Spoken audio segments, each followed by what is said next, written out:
And so it's this type of conversation. This is really where the rubber hits the road. And I hope there's an adequate Spanish translation for that. But it's really vital that we inform global normative work in the evaluation field with local realities and application. And that's very much the spirit of today's conversation, informed by very concrete examples from diverse institutional, operational, and geographical context. So I'm delighted to introduce the panel. First of all, I should maybe introduce myself. I'm Rahul Malhotra. I'm the head of division for reviews, results, evaluation, and innovation at the OECD, and delighted to be joined by four panelists today. Firstly, Alejandro Escalona Aguero, who's the head of planning, monitoring, and evaluation at UNICEF Haiti. Welcome, Alejandro. Megan Kennedy Schwan, who's the head of the evaluation team in my division at the Development Cooperation Directorate at the OECD. Dr. Jörg Faust, who's the director of DEVAL and also vice chair and current acting chair of the DAC Evaluation Network, and Ricardo Polastro, who's the regional evaluation advisor for Latin America and the Caribbean at UNICEF. So welcome all, and thank you very much for joining us.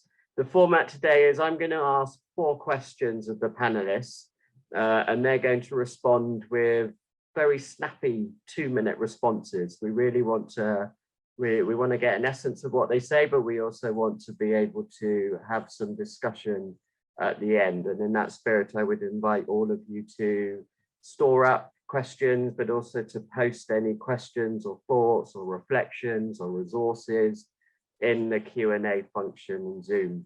And we will certainly pose questions to the panelists in the last 15 to 20 minutes of the session. So with that, I'm delighted to hand over now to Megan, who's going to give us a brief introduction to the criteria and the guidance related to the criteria to really set the scene for this discussion. Megan, over to you. Thank you so much, Rahul, and thank you to the organizers and especially to the interpreters for making this event accessible to a broader group. It's great to be with all of you today, and I'll just give you a very quick introduction to the criteria, what they are, and how are they used, which is the focus of today's panel. The evaluation criteria were first laid out by the OECD-DAC, and though they were originally defined to be used by the members of the Development Assistance Committee who are involved in supporting sustainable development through international cooperation. As Rahul mentioned in the introduction, they are very much now a global criteria. They were first laid out in 1991 and defined in a glossary in 2002. And perhaps today, looking back, we take this for granted, but at the time, the importance of the criteria was really about challenging us to focus less on simply dollars spent or money spent and activities, and really to get people to focus on effectiveness and results. And so they support this broader mindset change to understanding what's working for whom in what context, etc. And these criteria, which started out as a relatively small piece of advice from the OECD, were eventually very broadly adopted. And you can see them, as we'll hear today, used by a whole variety of institutions in different contexts all around the world. And just to provide a very simple definition of what is a criteria, because often we get confused, it is a principle or standard against which something is judged. So that's the way a criteria can be thought of as sort of a benchmark or something that we use to judge or to evaluate a policy, a program, or an intervention. And here's a quote from an American novelist, which I think is really helpful in helping us understand why the criteria matter. In the evaluation field, we spend a lot of time talking about evaluation methods and about evaluation findings. So how are we answering research questions? What are the policy lessons that are coming from that research? But the criteria help us ask the right questions. And that's really important because, as Thomas Pynchon said, if they can get you asking the wrong questions, they don't have to worry about the answers. So if evaluation starts out on the wrong path because we're asking the wrong questions, then a lot of our efforts in evaluation can be wasted and in fact can be a waste of time. So it's very important that we start out by asking the right questions, and that's the role of these 6 criteria.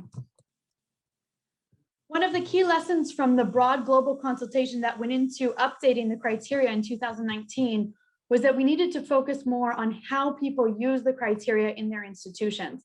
And that was also one of the motivators for today's panel. We wanted to really give people a sense of the real life application. How do the criteria work in day-to-day practice? And so alongside new definitions, we've established 2 key principles for use of the criteria, as well as a new guidance called Applying Evaluation Criteria Thoughtfully, which is available for free download on our website. It's currently available in English and will soon be available in both French and Spanish.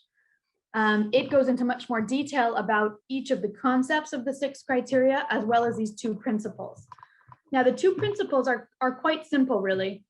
The first is that these criteria should be applied in a thoughtful way with a focus on supporting high quality, useful evaluation.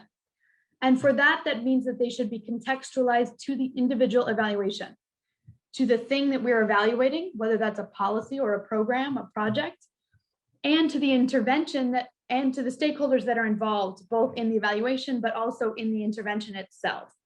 And we use the term intervention here to mean the subject of our evaluation, the thing that we are evaluating. And the second principle is that we should use the criteria in a flexible way, and that they should be covered according to the needs of the stakeholders and the context of the evaluation. So while all 6 criteria are always applicable, we may choose to spend more or less time focusing on the analysis for the criteria depending on the context. So how do we think about these criteria? We think of them as being lenses. Each of the criteria, or a filter, that we can use each of these 6 filters to look at the intervention from different perspectives. And we can look at both the design of the intervention, as well as implementation, the process, and the results. And by looking through these 6 criteria lenses, we get a more complete picture. The 6 lenses that we use then, which are laid out here on the slide, are relevance. Is the intervention doing the right things? Coherence, which is the new criteria. How well does the intervention fit? Effectiveness, is the intervention achieving its objectives? Impact, what difference is the intervention making? Efficiency, how well are resources used? And finally, sustainability, will the benefits last? So I will end here with a couple of key messages. It's important to adapt the criteria to our local context, and that's very much, as we've said, in the spirit of the Global Evaluation Conference. These evaluation criteria, though they were originally developed for use in international development cooperation, can actually be used for all types of evaluation, including by the public sector, the private sector, for national or local programs, as well as for international cooperation. And they should always be applied in a thoughtful way.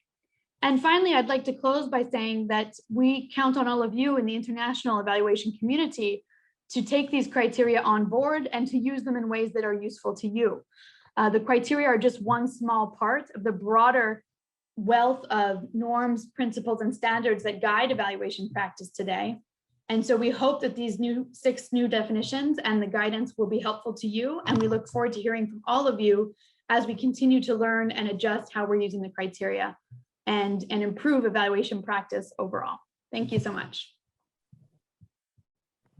Thank you very much, Megan. And I think with those final words in mind, I'm going to jump straight into the first question, which is, given the diverse nature of the institutions represented on this panel, I think it would be really interesting to hear from those panelists about where do the criteria live within your institution, and how does your institution's approach and priorities influence how you use the criteria? So very much that spirit of adapting to institutional context. So with that, I'm going to invite Jörg to come in first. Jörg, you have 2 minutes.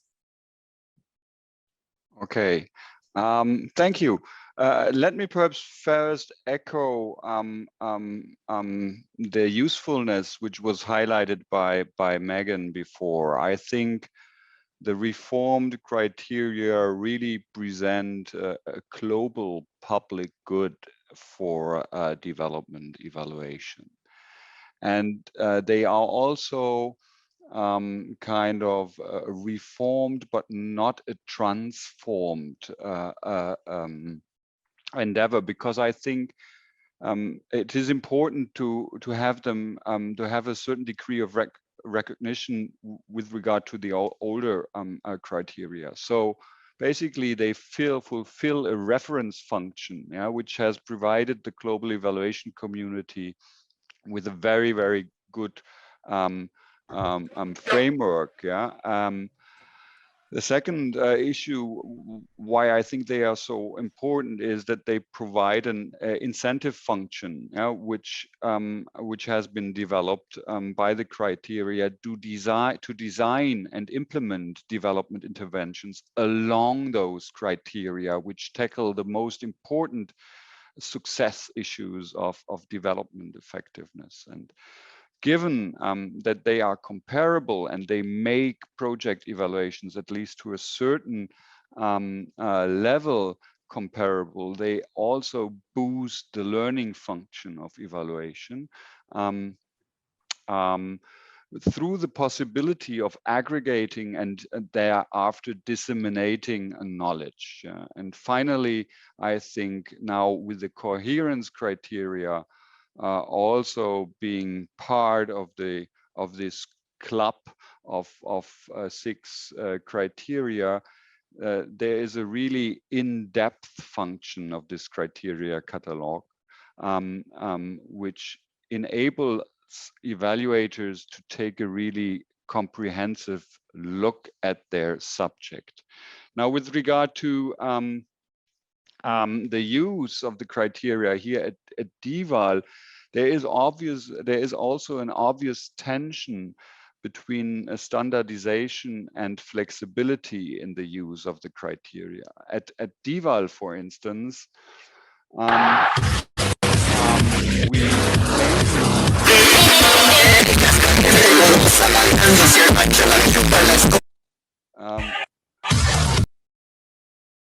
we mainly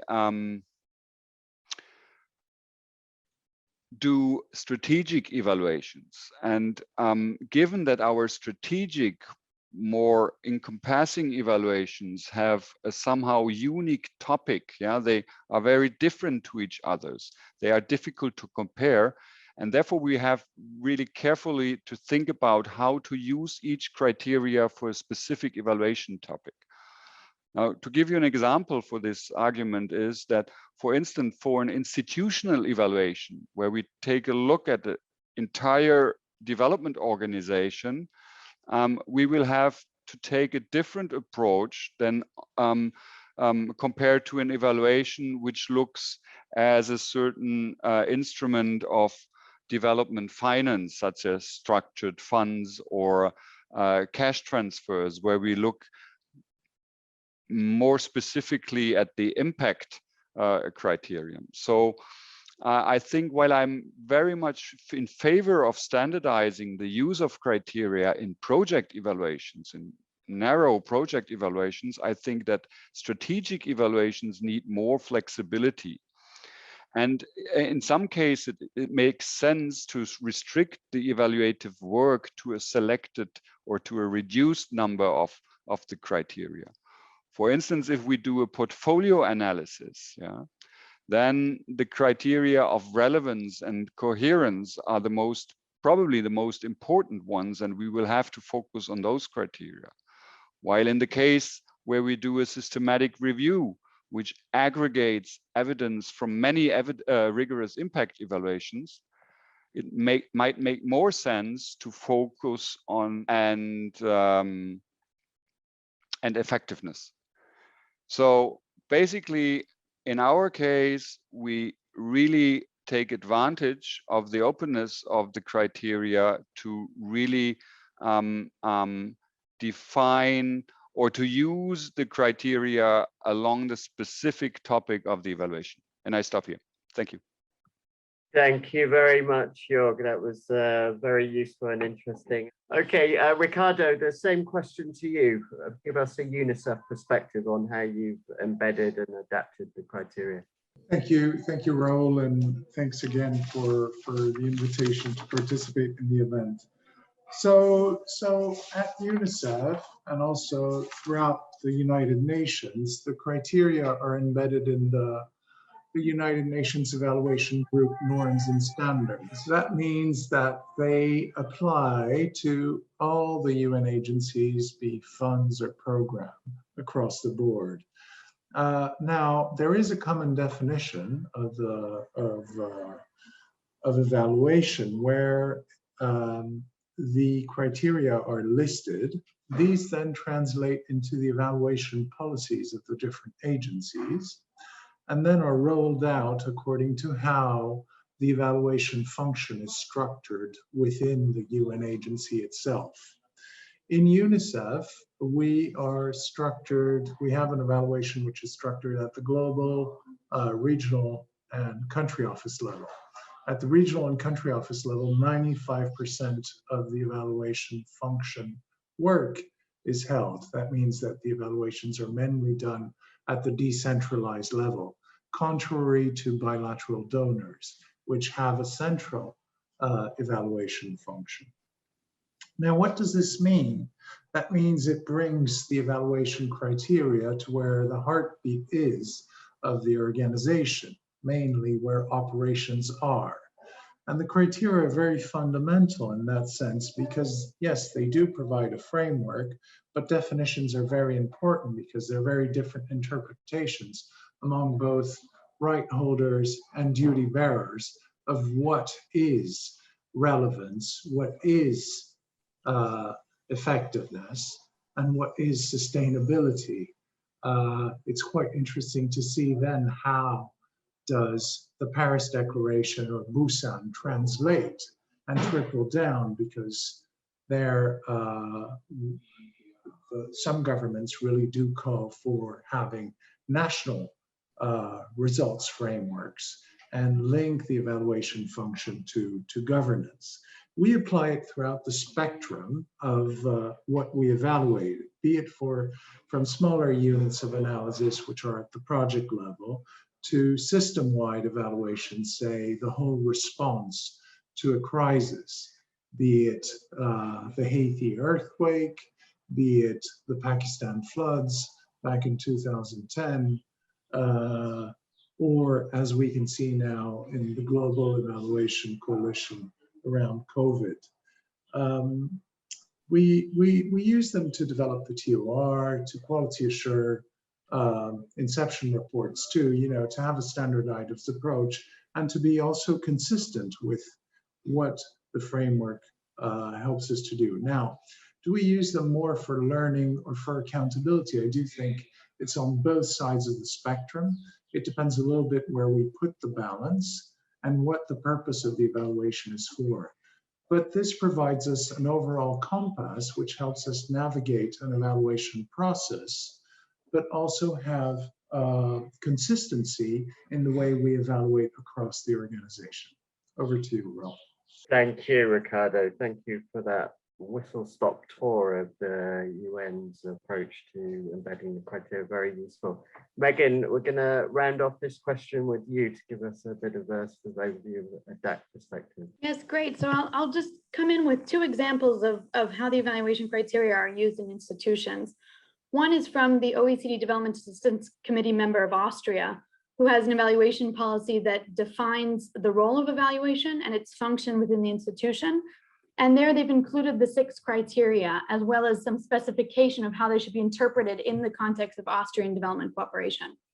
The other example I'd like to give is from the Philippines, and from their national policy mandates to evaluate policies in the Philippines government. So that could be within sectoral ministries or within the Ministry of Finance.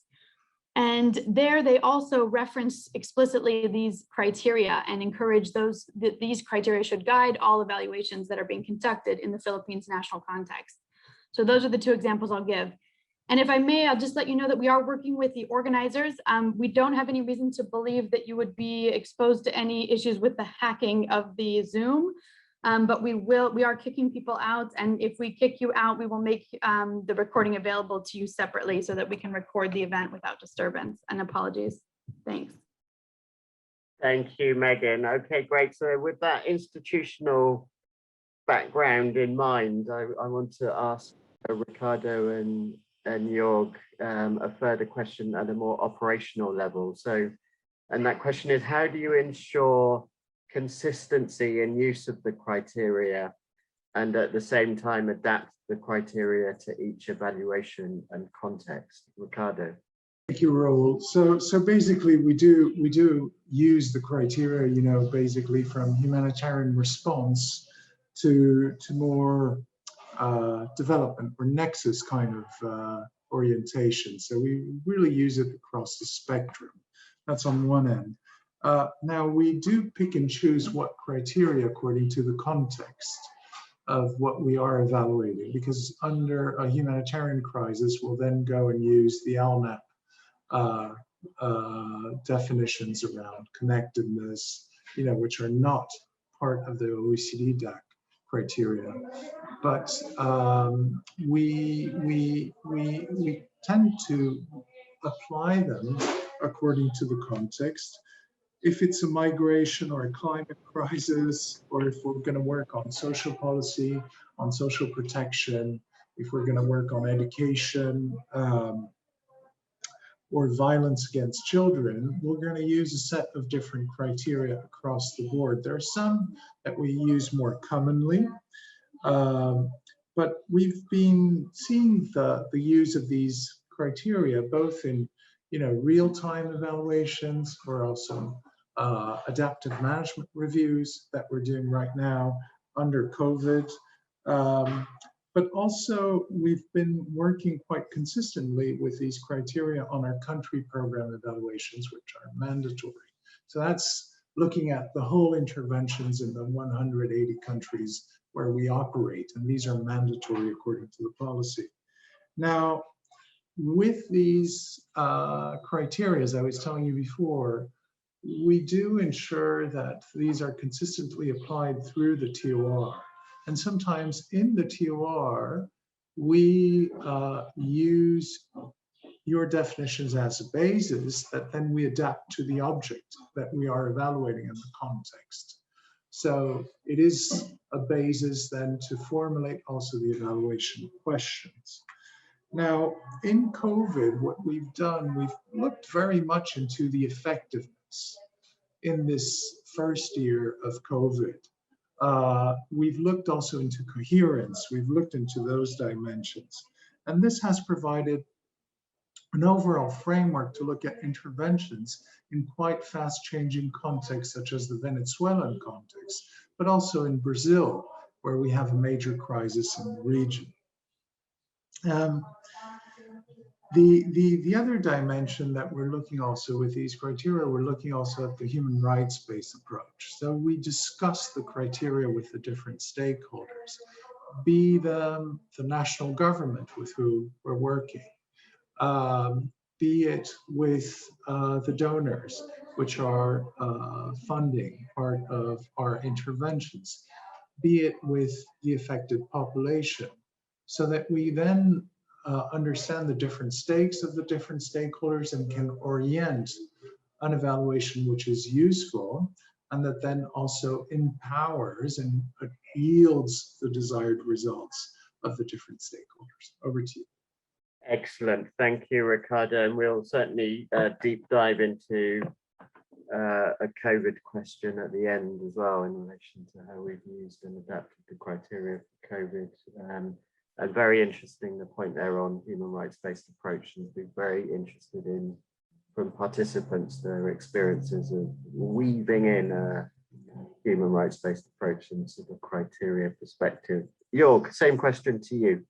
Yes, as perhaps mentioned before, all 6 criteria are mandatory for project evaluations of German implementing organizations like GIZ or KfW Development Bank. So here we have all 6 criteria which have to be looked at by those project evaluations.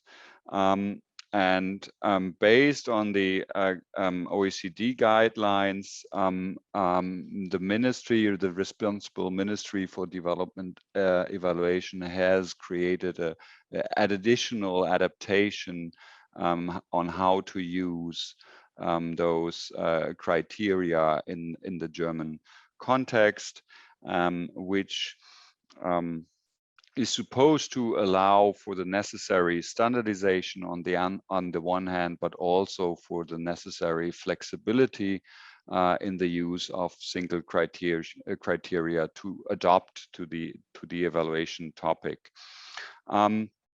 For civil society organizations in the German development context, this is not mandatory, it's a rather orientation guideline. So civil society organizations, which are at least partly financed by public funds, have a greater maneuvering room here.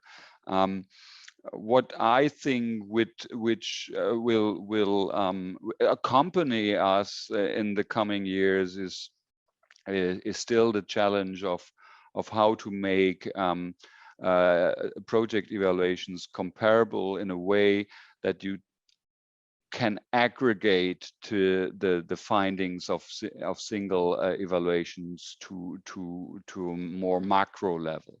And here, some years ago, we have done a meta-evaluation on the use of the sustainability criterion in German development evaluation. And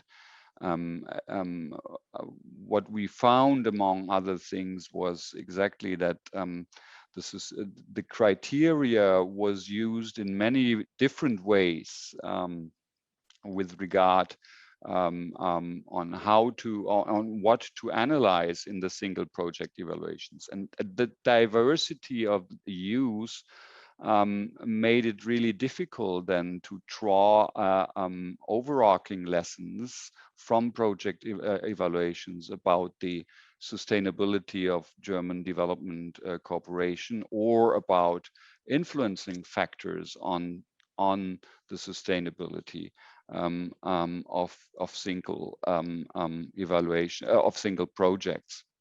And I think while the reformed criteria have made much progress, this challenge will remain. So even if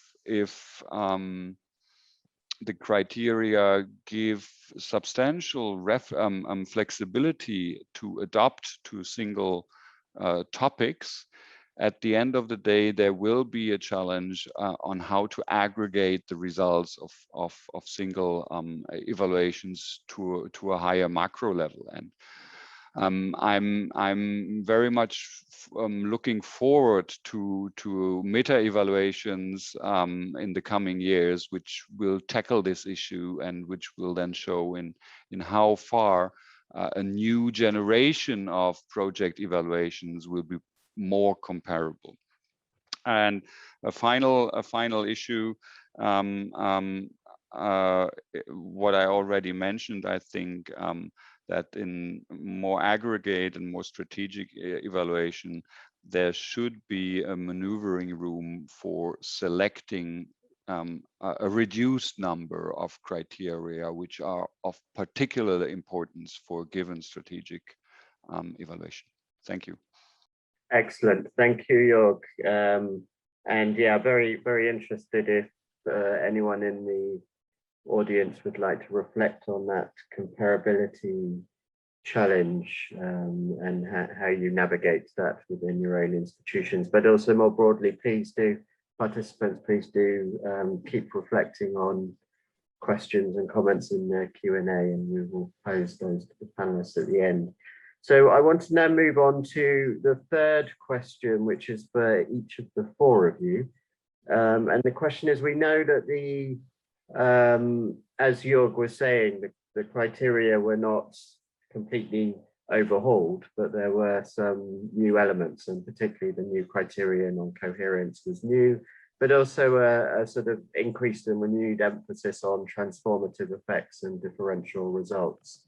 So interested from each of the four of you on any examples of evaluations that draw out these new elements of the criteria and what they tell us. I'm going to change the order a little bit. Let's start with Megan, then Jorg, then Ricardo, and then Alejandro. Megan. Great, thank you, Rahul. So I'd like to give two examples of the new criteria and how they can be reflected in evaluations. The first is from Colombia, and it's a program called Familias en Acción. And in this evaluation, the evaluation really focused on effectiveness. So the extent to which this program, which aimed to support families and support mothers in particular with a social safety program, that was targeted at poverty and food security. So the evaluation mainly focused on effectiveness. But the interesting thing for me is that they also captured some elements of the new definition of impact, which includes transformational effects. And so there they looked at and flagged up, the evaluation team looked at the fact that participation in this program had begun to transform the ways in which women are perceived in their families and in the broader community. And so they saw that though that was not sort of an explicit goal of the intervention itself, they went beyond those sort of immediate achievement of the objectives of the program and looked at the ways in which participating in this program was empowering to women. And it was creating a broader environment that was also empowering to women and really leading to cultural change, or a change in normative perception of women and their roles in the community and in the household. So I think that for me is a really great example of the impact criterion and the way it's defined now, which is really about the so what question. I think too often we see evaluations that are very narrowly focused on whether we achieved what we set out to achieve. But we know that that's not sufficient in today's context where we have many complex global problems. So it's important to look at the broader dimensions and the broader norms and systems in a society that might be influenced. And then the second example I'll give just very briefly is on coherence. There's an interesting example from Norway, from the NORAD evaluation department, that looked at policy coherence for development, and they used Myanmar as a case study country.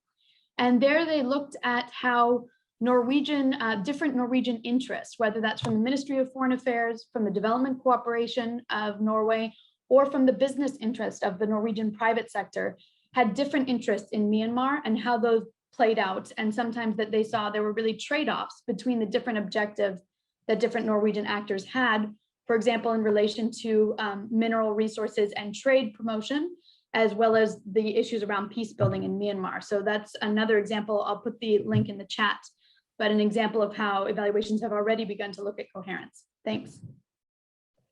Excellent. Thank you, Megan. Jorg. Okay. With respect to the coherence criteria, I think that Germany has a comparatively long experience in analyzing coherence. Given that the coherence criteria had been added already as an additional criteria in 2006 for German development cooperation. And probably the major reason for this is the complex institutional setting of German development corporations, where we have different institutions responsible for implementing technical and financial cooperation. But also more recently, the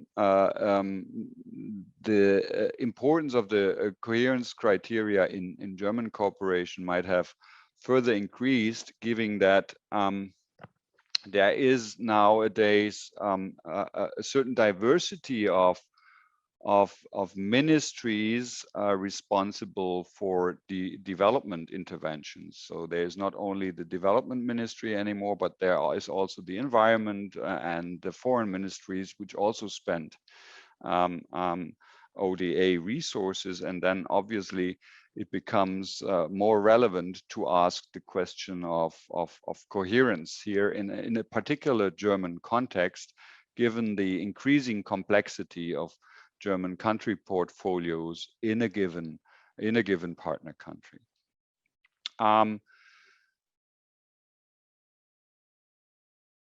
perhaps it is not. No, I want to add another point, and not.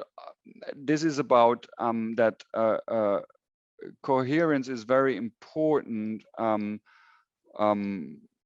Is a very important evaluation criteria, but there is also a necessary level of diversity, to say so, and perhaps even incoherence for which we shall allow. So the question often has to be whether coherence has reached a satisfying level which still allows for diversity and for specialization and for experimenting with new things. So thus there might be a level of incoherence if you look at a certain set of interventions that might not only be acceptable in a way of being unavoidable, but which can also be kind of a positive sign of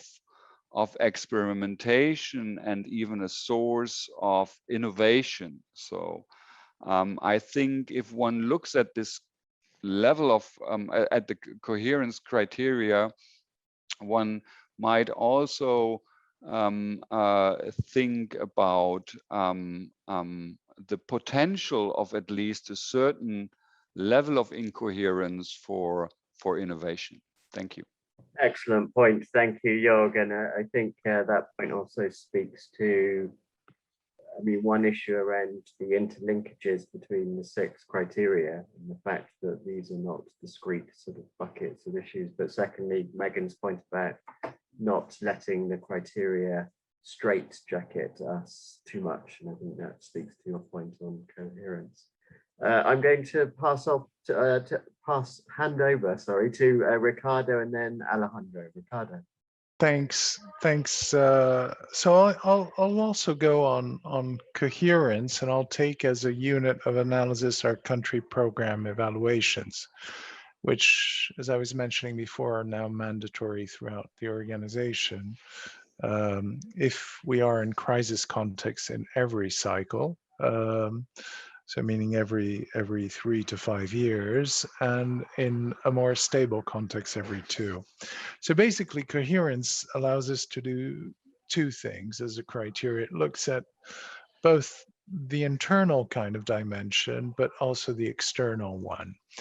And internally, for an organization as complex as UNICEF, I would say, or as multifaceted as UNICEF, it allows you to look at the different core areas of intervention, namely education, health, nutrition, water and sanitation, but also the social protection kind of aspect. And there it is most interesting to look if you can achieve also a multiplier effect through these different intervention areas and not just have silos operating in isolation. So coherence is quite fundamental as a criteria for an organization such as UNICEF. We can look at broadening a little bit the scope to the external dimension, look at what is the added value of the organization, what is the comparative advantage. And there, you know, you could look into other UN agencies, and we look at that. We've looked at that also within the COVID crisis. We had questions around our real-time assessment, looking at what was the added value as compared to other UN agencies. And when we look at our country program evaluations, we do ask these questions too, but we also ask this in relation to the national government, and the national government both at the decentralized level, but also at the centralized level. So how are our intervention being coherent? And without coherence, the issue then relating to other criteria is how can you scale up your intervention? So if our interventions are coherent and they are complementary in a way and they're scalable, they will be sustainable also. They will be replicated by the national government. In some contexts, for instance, to give you another example, we had back in the former region where I was in East Asia and the Pacific, we had a very small cash grant intervention, and through an evaluation, the government decided to scale up the intervention from a 2 million intervention. The government of Thailand scaled it up to 400 million. And this showed how coherent was the intervention, but also how the government decided to scale up based on evaluation evidence. It decided to amplify the cash grant to a broader spectrum. Over to you. Thank you, Ricardo, and over to you, Alejandro. Muchas gracias, Raúl. En este caso, soy el primero en hablar. Thank you, Raúl. In this case, I'm the first one speaking Spanish. I have the pride of doing this, but what's important is to be able to continue in this line of the conversation, and especially talk about the importance of coherence. And it's that in the case of Haiti, where we have made 4 evaluations from late 2020 and what we have gone along in 2021. In all these evaluations, we try to capture different results about what we say, okay, those that are in greatest disadvantage, we focus on those. And for them, it has been very important that we have been working, yes, based on coherence, but also using other evaluation criteria, such as relevance, effectiveness, efficiency, the coordination and complementarity, as well as sustainability itself. So I am trying to kind of define a kind of matrix in which we insert the different criterion elements, and these criteria elements have allowed us to establish important factors that would be related to what Ricardo has just said, in the sense of establishing how to make practical evaluation, how to take this element of coherence and turn it into an element of really getting to those that are like farther away, speaking in equitable terms, those that are in more disadvantage. And this is something that is only possible thanks to this capacity we have in UNICEF of not only remain with what belongs to us, which is children and also mothers, but at the same time trying to expand ourselves and look for both the stakeholders as well as the government counterparts and the donors themselves. So this vision has been very important, and I think it is a practical element to be able to summarize everything that the other colleagues have been saying. Back to you, Raúl. Thank you. Muchas gracias, Alejandro. Very good to get that. Thank you very much, Alejandro. I want to turn now to the final question before I open up to questions from the participants and audience. So we've spoken a bit about COVID already. We've been hearing a lot in the evaluation community around the adaptations that have been triggered by the pandemic, from adapting data collection methods to a growing demand on evidence to support good and informed decision-making in real time, which is really the driving force behind the COVID coalition.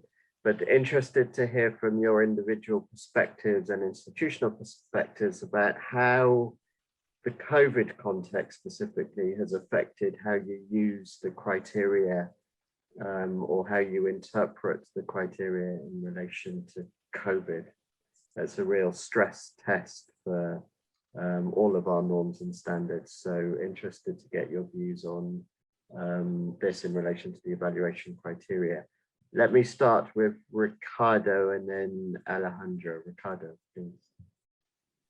Thanks, Raul. And actually, I'll pick it up from the stress test kind of aspect. I think it's been a stress test not just for the criteria, but the evaluation's functions as a whole.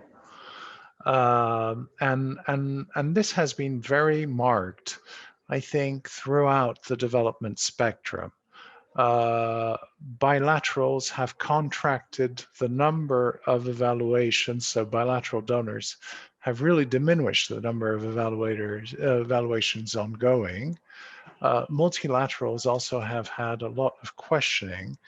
And so it's been a major challenge for regular evaluations. And this has really helped us as a community think outside the box and adapt the methods and further prioritize the scope. That means the kind of questions and criteria that we've used have had to prioritize what were the criteria, and effectiveness was a criteria that we used across the board.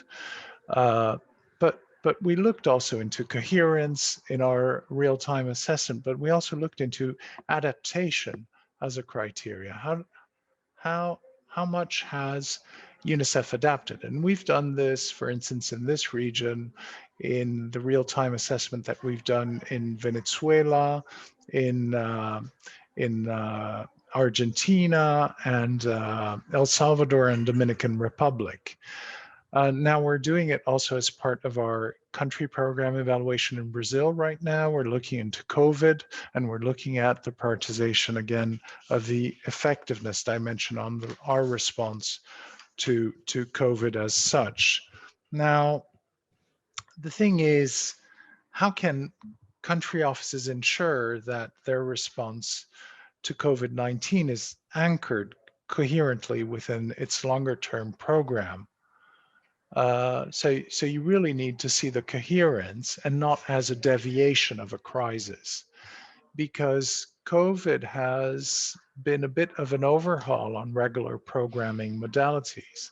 Everybody went face to screen, everybody went into remote kind of management mode, and you have to deliver on the ground. It's not just working from home. You have to manage to get the delivery down to people which are affected by COVID on the ground. So you have to have the coherence with your regular response, but you also have to be effective in delivering. But I think just to grasp an overall statement, I think for the evaluation function across the development spectrum, we had to either resist, adapt, or die with COVID.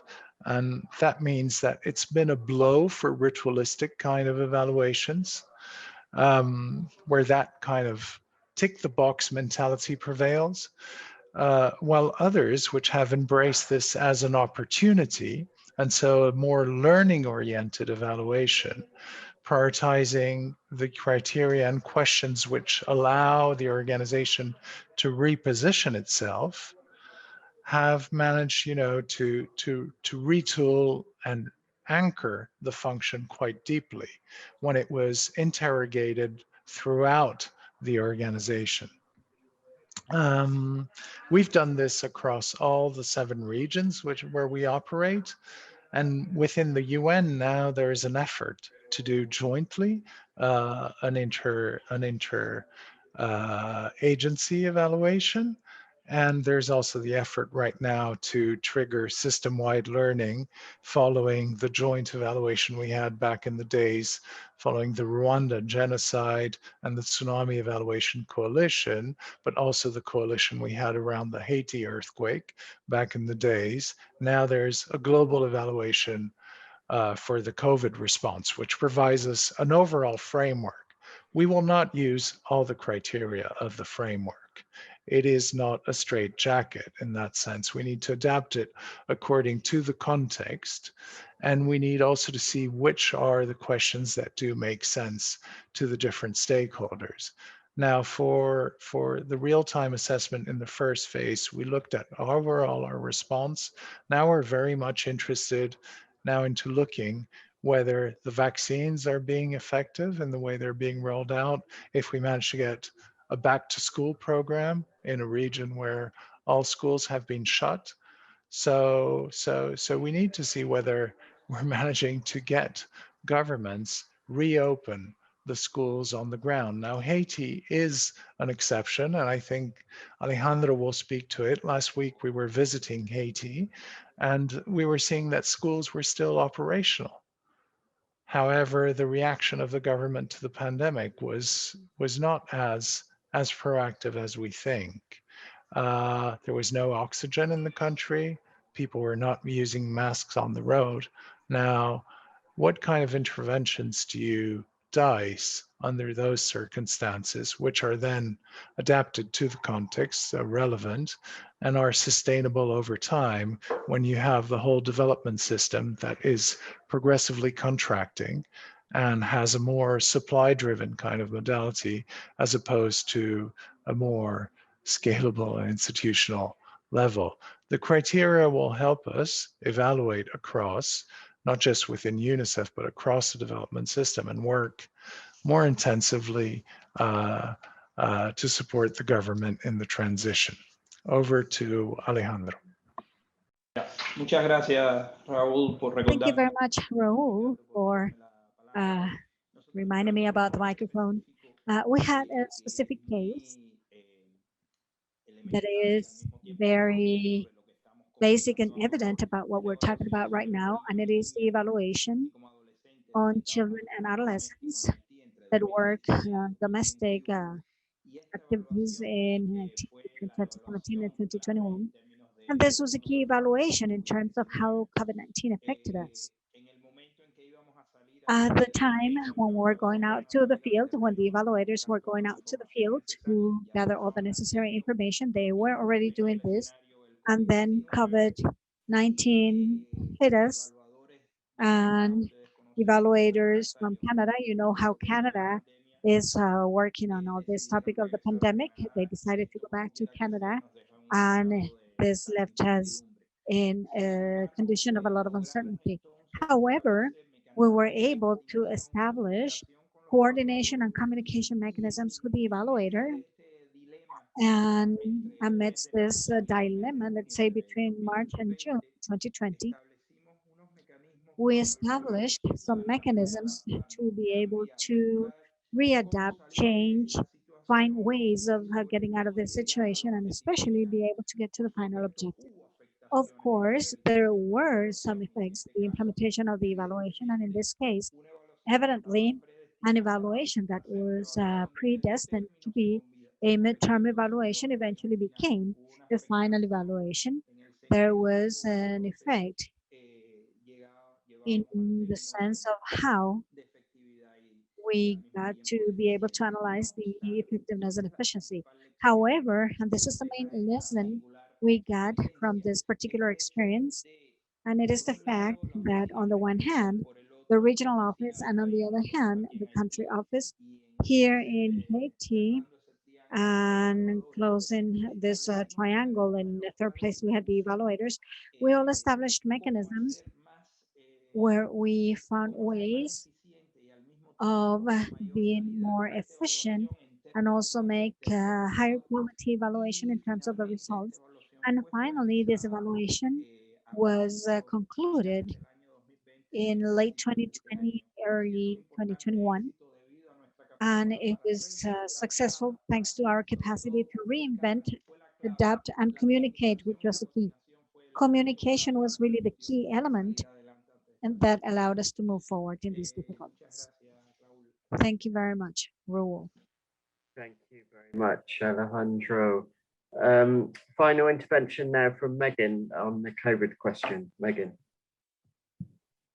Great, thank you, Rahul, and thank you for the others. It was interesting to hear about how others are approaching this challenge. And I'm just sharing with you now on the screen the COVID-19 Global Evaluation Coalition's strategic evaluation questions, which have taken these 6 criteria and tried to adapt them to provide some overarching questions.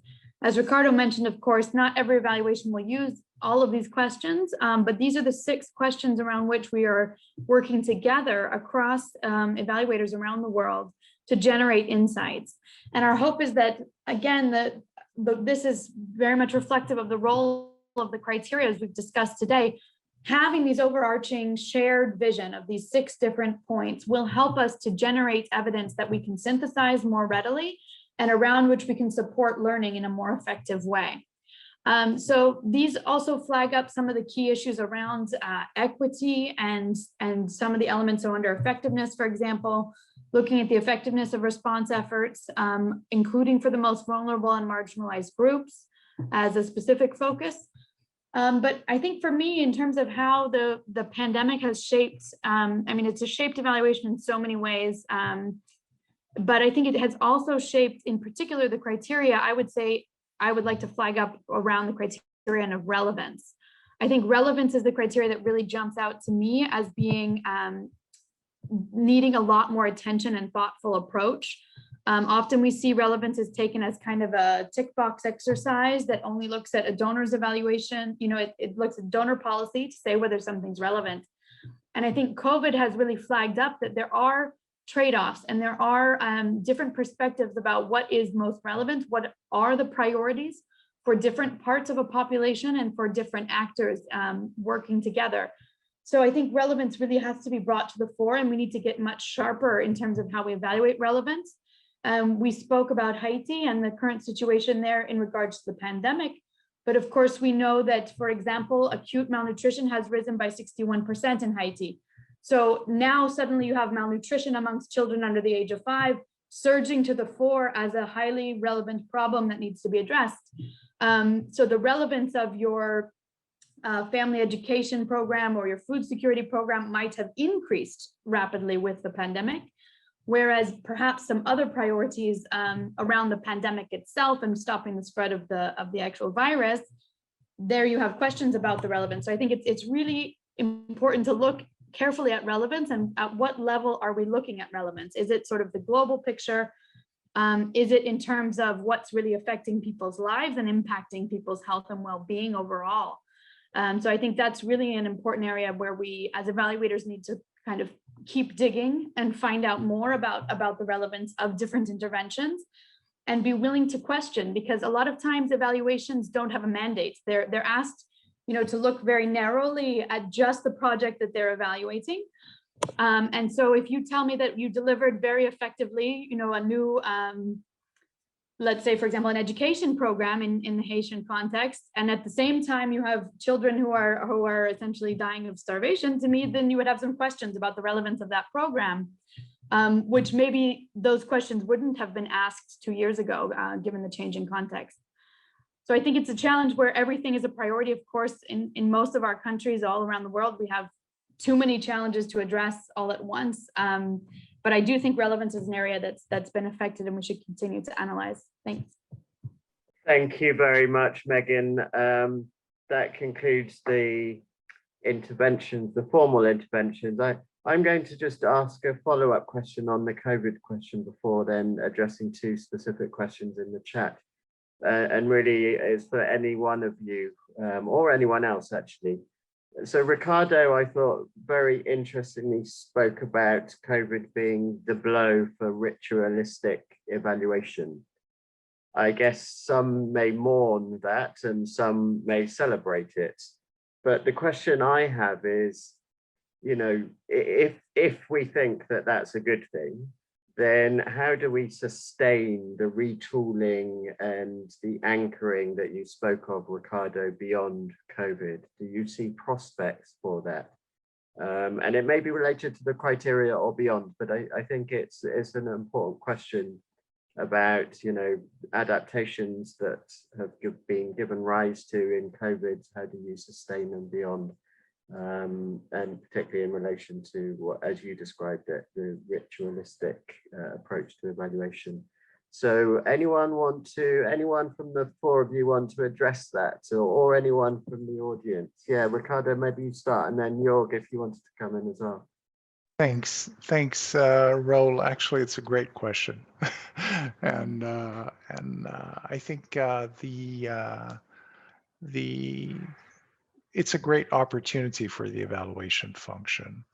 The evaluation function has a little bit like a front engine with two wheels drive. The one being more accountability focused and the other being more learning focused. Now, when a crisis hits, it is critical to get a lot of traction on the learning dimension and how do you adapt your systems. And that means that throughout organizations, what you question and how you question and what criteria you use need to be very much learning oriented, because otherwise there is no space, no time, no attention from people that are in the midst of a crisis, responding to the crisis. There's, what are you doing here? You know, you can't come in with a too large footprint. You need to come in with a light footprint, very tactical questions, which help the organization adapt and navigate the crisis.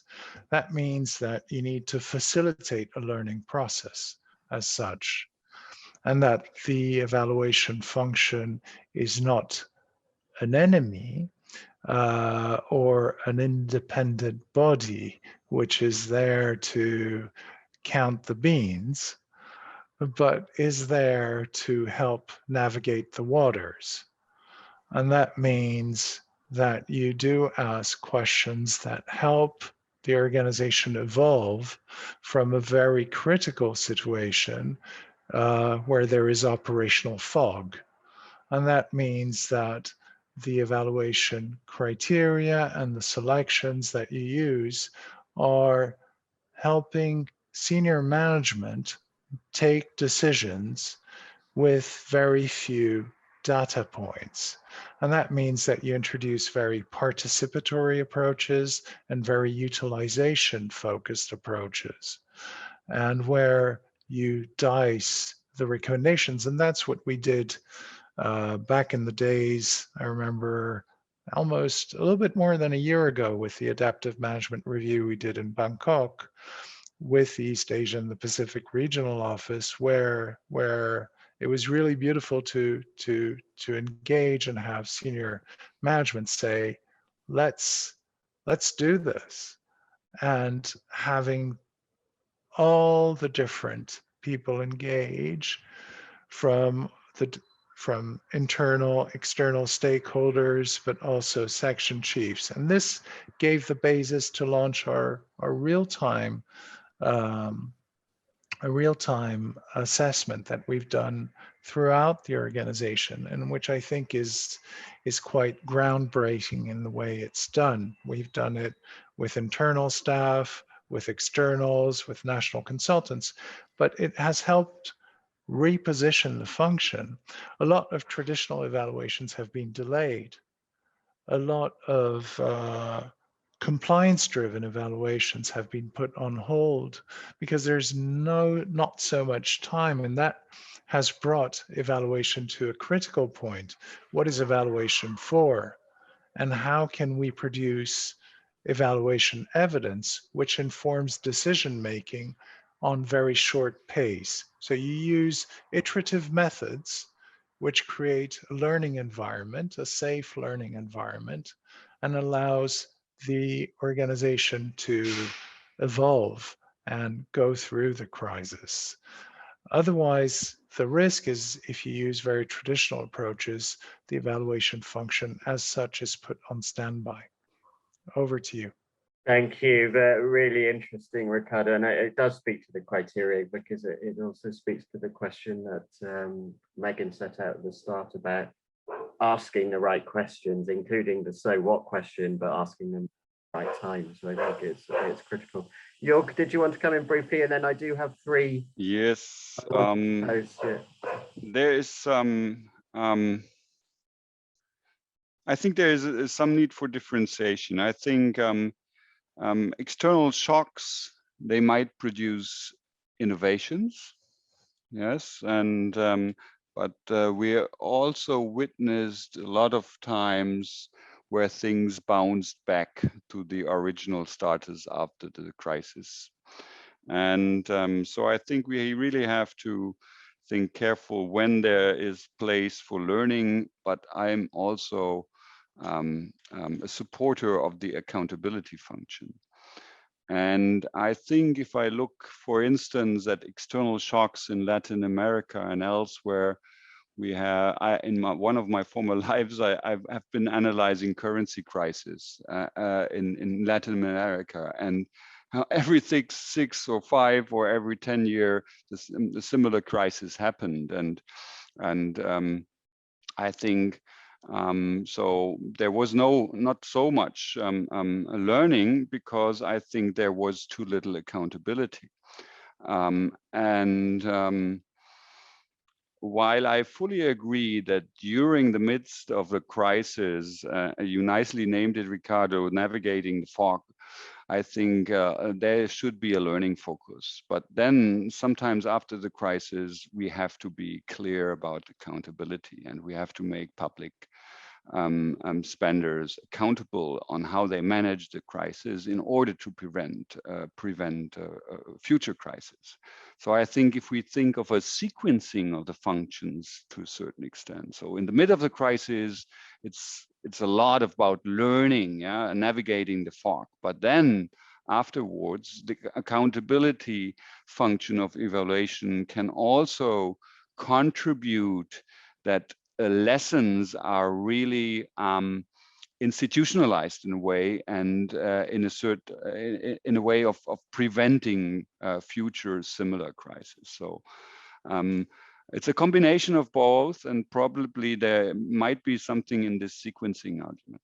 Thank you.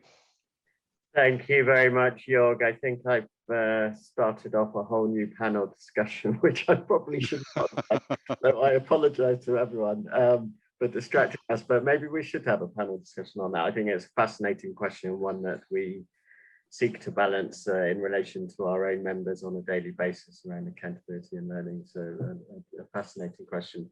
But I did want to just pose the questions that have been raised in the chat. I think there was one question around, is there a bias towards more qualitative methods rather than quantitative, which I think both Jörg and Megan have responded to.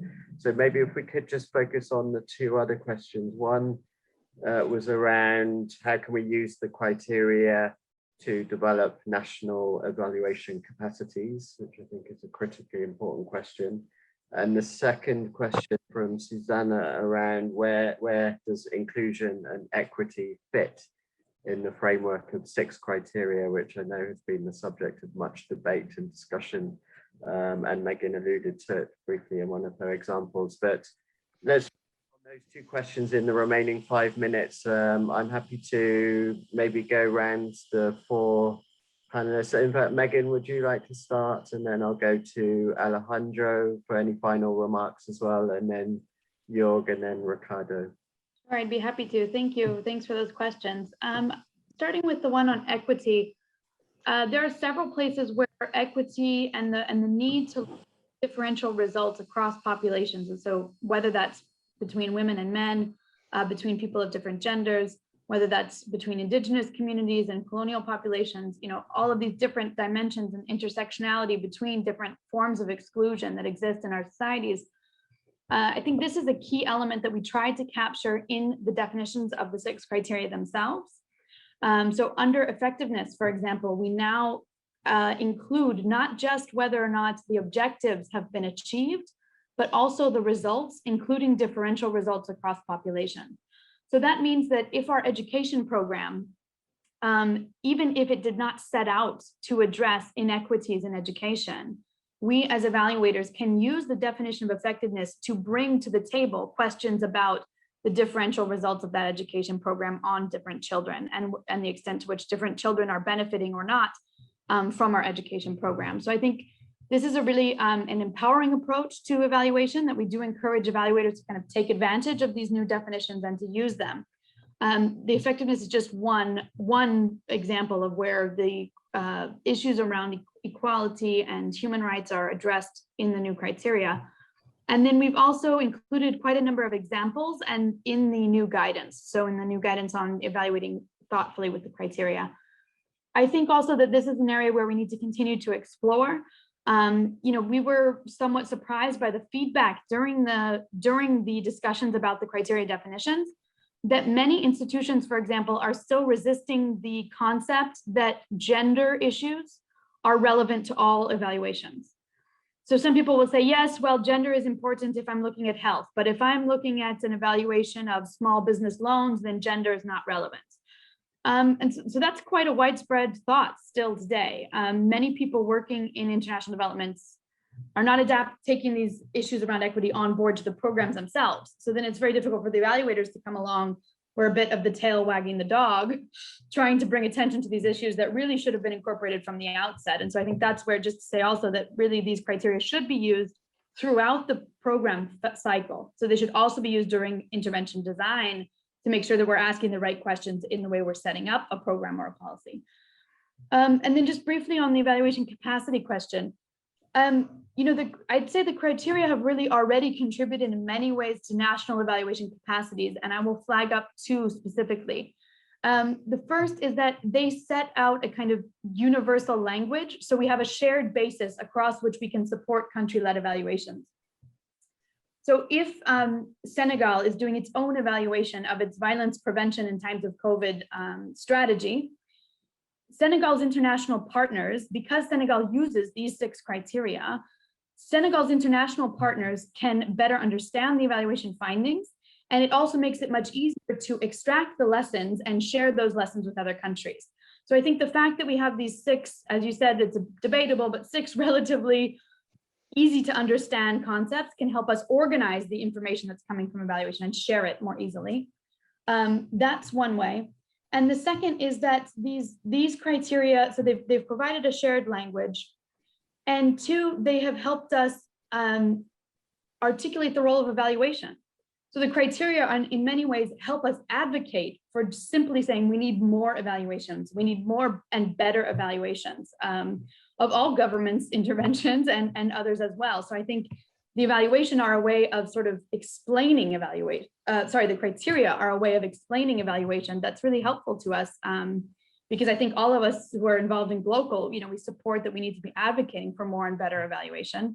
And in my view, these criteria can help us do that because they help people understand at many different levels what evaluation is really all about. Thanks. Excellent. Thank you, Megan. Alejandro, can I turn to you for any closing remarks, but also maybe in your case also specifically on this sort of capacity question from your viewpoint in Haiti?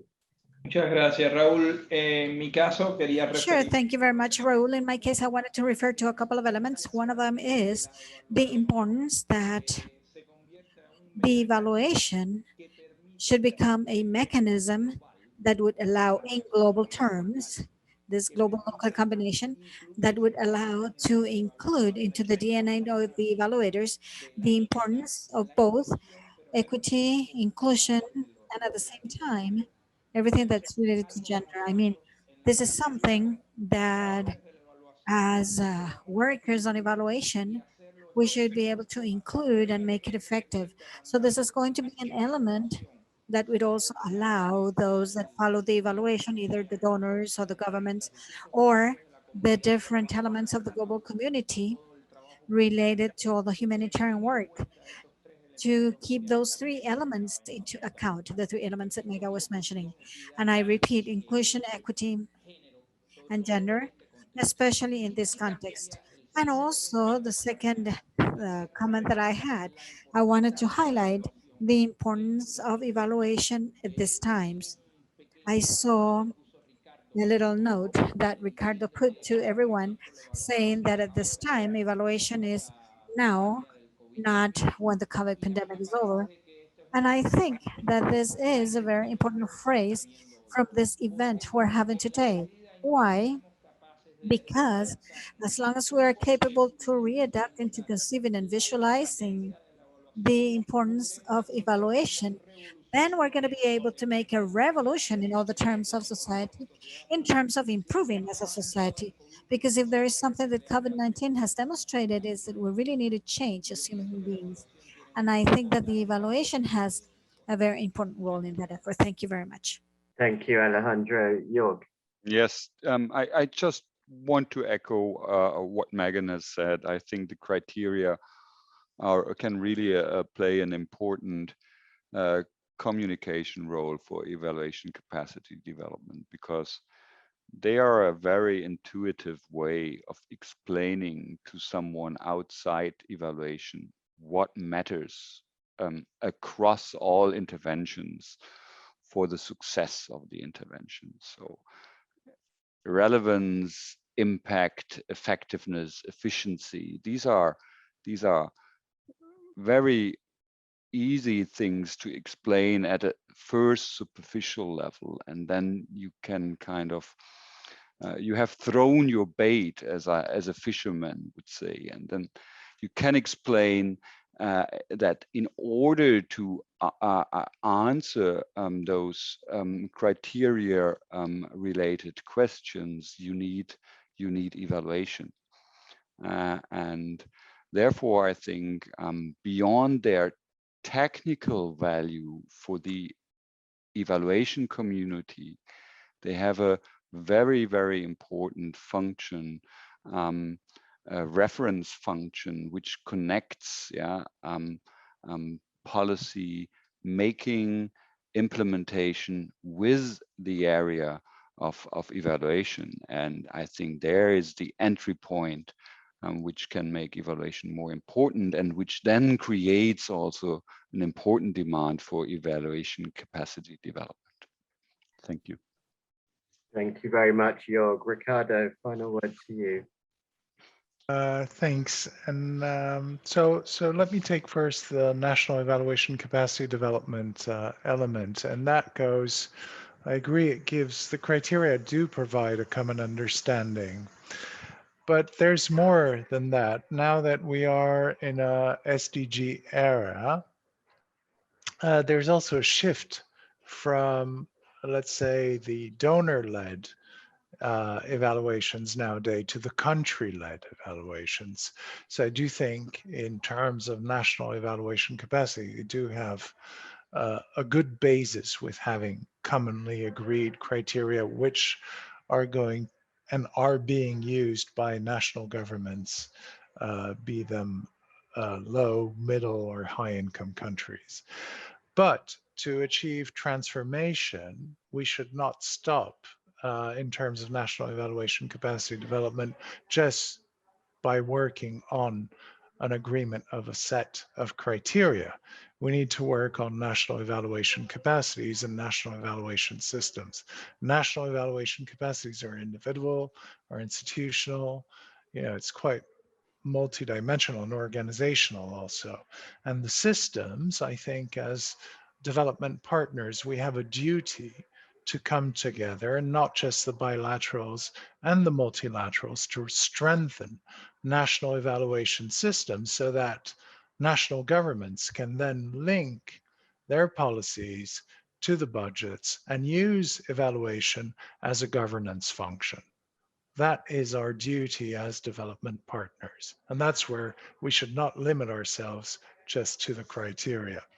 And then on the equity and the inclusion dimension, that is heavily debated within the organization I'm working now with. If I take an orthodox approach, I can find the definitions of equity represented in the current 6 criteria. Under relevance, under effectiveness, and under also sustainability to some extent. But we sometimes in the organization I work for are not fully orthodox, and we do use equity and inclusion also, and sometimes more equity as a separate criteria which we add in certain evaluations as a standalone criteria. So we do also that within UNICEF nowadays. Over to you, Raul. Thank you, Ricardo. Thank you all very much. I was trying to reflect on that point around equity and inclusion, but I think we'll leave that for another day. I think the question for me is, you know, the spirit of the 6 criteria is that equity and inclusion is very much woven in and between the 6. But is it a problem that we add it as a separate criteria in some institutional settings? I do not know, and I probably shouldn't open up that debate right now. But let's come back to it. I think it's a really important question and an area where we need to continue that reflection and learning in the spirit of the 2030 agenda and moving on behind. So that wraps up today's discussion. Thank you all very much. I mean, I think, you know, I think we've all circled around a conclusion that we need more and better evaluation. It almost goes without saying, but particularly in the COVID context, I think we're all agreed. I think we're all agreed that the criteria are an extremely useful and credible underpinning of that more and better evaluation, and not just, and certainly not just from a donor perspective, but it has to be a shared endeavor. I think specifically on the criteria, like I say, we need to keep learning. I think we, in the process that got us to the endorsement of the criteria, you know, these 3 elements that Megan set out around not straitjacketing, being thoughtful, contextualizing, these were really, really sort of key values that we wanted to get across through and in the criteria. And no one guidance document on a website is going to solve all the challenges around that. I mean, let's be clear. So it's exactly this type of conversation that we need to keep having, I think, in the global context and in others. So I think I'd really like to thank all of you for sharing your experiences and your candor. I would like to thank, obviously, Global for housing and hosting us. I'd like to thank the interpreters, but let me thank you all very much. Apologies for running slightly over time. Have yourselves a lovely day, and we will keep connecting. Thank you very much.